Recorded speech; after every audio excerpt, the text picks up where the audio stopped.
Stylish star Allu అర్జున్పై పరోక్షంగా పవన్ సంచలన వ్యాఖ్యలు. స్మగ్లింగ్ పాత్రలు చేసే హీరోలపై జనసేన అధినేత AP deputy CM Pawan Kalyan సంచలన వ్యాఖ్యలు చేశారు. గురువారం కర్ణాటక పర్యటనకు వెళ్లిన ఆయన అక్కడ మీడియాతో మాట్లాడారు. ఇండస్ట్రీలో ఒకప్పుడు హీరోలందరూ అడవులను కాపాడే పాత్రలు చేసేవారని, ఇప్పుడు స్మగ్లింగ్ చేసే పాత్రలు చేస్తున్నారని అసహనం వ్యక్తం చేశారు.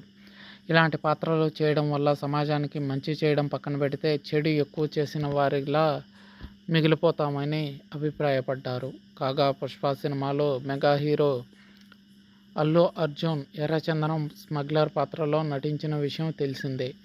దీంతో తమ హీరోను ఉద్దేశించే పవన్ కళ్యాణ్ ఈ తరహా వ్యాఖ్యలు చేశారని బన్నీ ఫ్యాన్స్ సోషల్ మీడియా వేదికగా ఆవేదన వ్యక్తం చేశారు. కాగా అంతకుముందు పవన్ కళ్యాణ్ కర్ణాటక సీఎం సిద్ధరామయ్యను కలిశారు. ఇరు రాష్ట్రాలు పరస్పర సహకారంతో ముందుకు వెళ్లాలని చర్చించుకున్నారు.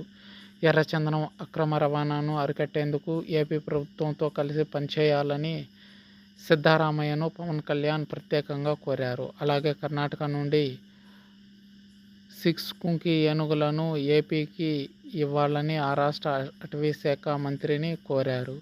పొలాల మీద, ఊళ్ల మీద పడే ఏనుగులను తరిమేందుకు కుంకి ఏనుగులు ఉపయోగపడతాయని, ప్రస్తుతానికి ఏపీలో 2 మాత్రమే ఉన్నాయని, పొరుగు రాష్ట్రం కర్ణాటకలో వీటి సంఖ్య ఎక్కువని అటవీశాఖ అధికారులు గతంలో పవన్కి వివరించగా, ఇప్పుడు పవన్ పర్యటనకు వెళ్లిన పవన్ కళ్యాణ్ తానే స్వయంగా అక్కడి ప్రభుత్వాన్ని కుంకి ఏనుగులు కావాలని కోరడం ఇక్కడ విశేషం. అయితే అక్కడున్న పవన్ కళ్యాణ్ అభిమానులు కన్నడలో మాట్లాడాలని డిమాండ్ చేయగా, ఈసారి కర్ణాటకలో మీటింగ్ పెట్టబోయే సమయానికి కన్నడలో మాట్లాడడానికి ప్రయత్నిస్తానని చెప్పుకొచ్చారు పవన్ కళ్యాణ్.